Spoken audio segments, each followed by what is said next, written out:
ஆஸ்திரேலியாவா இல்லை அயர்லாண்டான்னு தெரியலங்க. ஆஸ்திரேலியா முதல் டெஸ்ட் பெர்த்தில் வந்துட்டு போய்கிட்டு இருக்கு. ஓவரால் 5 போட்டி கொண்ட டெஸ்ட் சீரிஸ், அதாவது பார்டர் கவாஸ்கர் டெஸ்ட் சீரிஸ் என்றே சொல்லலாம். பார்டர் கவாஸ்கர் டெஸ்ட் சீரிஸ்னு சொல்கிறத விட border Virat Kohli test series என்றே மாற்றிடலாம். ஓகேவா? அவர் தான் வந்துட்டு இன்றைக்கி சதம் கன்வெர்ட் பண்ணி பிரிஸ்டரு 30வது சதத்தை கன்வெர்ட் பண்ணி 30வது செஞ்சுரியை கன்வெர்ட் பண்ணி மிகப்பெரிய ஹிஸ்ட்ரி பதிவு பண்ணியிருக்காருங்க. காரணம் என்னென்னா, இதற்கு முன்பு ஆஸ்திரேலியா மண்ணில் அதிகபட்சமாக சச்சின் 7 செஞ்சுரி அண்டு கவாஸ்கர் 5 செஞ்சுரிங்க.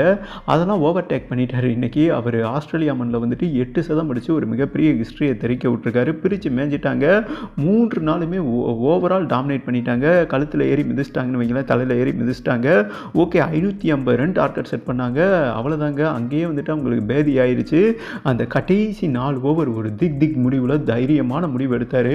பும்ரா தரமட்டம் ஆயிட்டாங்க. அண்ட் ரோஹித் சர்மா சாலிட் பண்ணிவிட்டு ஒரு முக்கியமான ஆஃபர் கொடுத்துருக்காரு என்றே சொல்லாங்க. ஏன்னா அந்த கடைசியில் வந்துட்டு டிக்ளர் பண்ண வேணான்னு ரோஹித் சர்மா சொல்லியிருந்தார். களத்துக்கு ஓடி வந்திருந்தார். அந்த வீடியோ நான் போட்டிருக்கேன், பார்க்கலன்னா பாருங்கள். கௌதம் கம்பீரும் டிக்ளர் முடிவு எடுத்துடலாம், எனக்கு சீமர்ஸ் மேலே நம்பிக்கை இருக்குன்னு சொல்ல.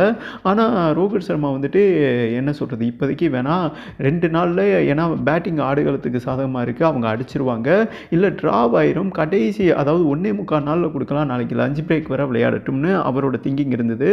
ஆனால் வந்துட்டு இந்த 2 முடிவுமே வேணாம், ஒரு கேப்டனாக நான் வந்துட்டு தைரியமான முடிவு எடுக்கிறேன், டிக்ளர் பண்ணிட்டாருங்க யோசிக்காமல் பும்ரா. அந்த ஒரு முடிவு தான் வெற்றியை தேடி தந்திருக்கு. 100% இந்தியா வின் பண்ணிட்டாங்க. டப்புன்னு பும்ரா 2 விக்கெட், முதல் ஓவரே விக்கெட்டுங்க. அண்ட் சிராஜ் ஒரு பக்கம் தூக்குனாரு. லபிசான் மெயின் விக்கெட்டை வந்துட்டு பும்ரா எடுத்துட்டாரு. அண்ட் பேட் கமின்ஸ் விக்கெட்டை வந்துட்டு சிராஜ் எடுத்துட்டாங்க.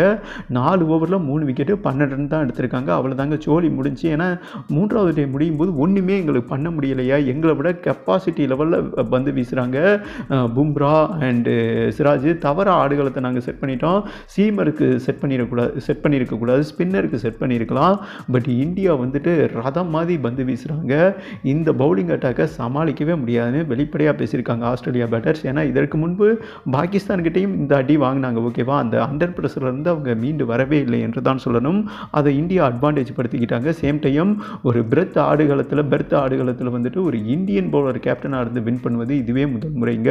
பும்ரா வந்துட்டு ஒரு மிகப்பெரிய சரித்திரம் பண்ணியிருக்காரு. ஓவரால் இந்த டெஸ்ட் சீரிஸில் 7 விக்கெட் இதுவரை எடுத்திருக்காரு அந்நிய மண்ணில். ஓகேவா? இன்னும் 3 விக்கெட் எடுத்தால் அந்நிய மண்ணில் யாருமே 10 விக்கெட் எடுத்தது இல்லைங்க இந்தியன் பவுலர், அதாவது இந்தியன் சீமர்ஸ்.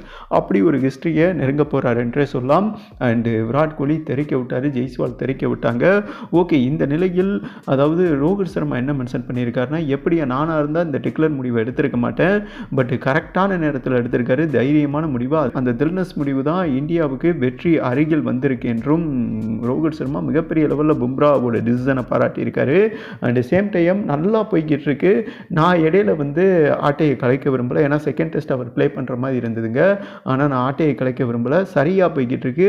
இவங்களே வந்துட்டு இந்த சீரீஸ் முழுக்க விளையாடட்டும், நான் பெஞ்சில் இருக்கிறேன், இல்லாட்டினா என்னோட தாய்நாடு திரும்புகிறேன்னு ரோஹித் சர்மா முழு கேப்டன்ஷிப் பொறுப்பையும் பும்ரா கையில் கொடுத்துட்டு அவர் குவிட் பண்ணியிருக்கார் என்றும் ஒரு முக்கியமான செய்தி வந்திருக்கு என்பது குறிப்பிடத்தக்கதுங்க. ரோஹித் சர்மாவோட இந்த முடிவு சரியா, என்னை பொறுத்தவரை சரிதான். ஏன்னா நல்லா பொறுத்தா அப்படியே விட்டுறணும், இடையில புகுந்து கலைச்சி விடக்கூடாது. அதை சிந்திச்சு தான் செயல்பட்டிருக்காரு என்றே சொல்லாங்க நம்ம ரோஹித் சர்மா. ஓகே, நாளைக்குள்ளே ஆஸ்திரேலியாவை பொழந்து விட்டுட்டு அண்ட் இந்த டெஸ்ட் வின் பண்ணாலே அடுத்து வர ஒரு 3 டெஸ்ட் வின் பண்ணால் இந்தியா உலகக்கோப்பை டெஸ்ட் ஃபைனல் போயிடுவாங்க. முதல் டெஸ்ட்டை யார் வின் பண்ணுறாங்களோ அவங்களுக்கு தாங்க அட்வான்டேஜ். இந்தியா இந்த டெஸ்ட்டை வின் பண்ண மாதிரி அடுத்து வர ஒரு 3 டெஸ்ட்டை வின் பண்ணி உலகக்கோப்பை டெஸ்ட் ஃபைனல் ஜில்லுன்னு ரீச் ஆயிடுவாங்களா? உங்களோட கருத்தை போட்டு விடுங்கன்னு சொல்லிட்டு வீடியோ கம்ப்ளீட் பண்ணுறேங்க.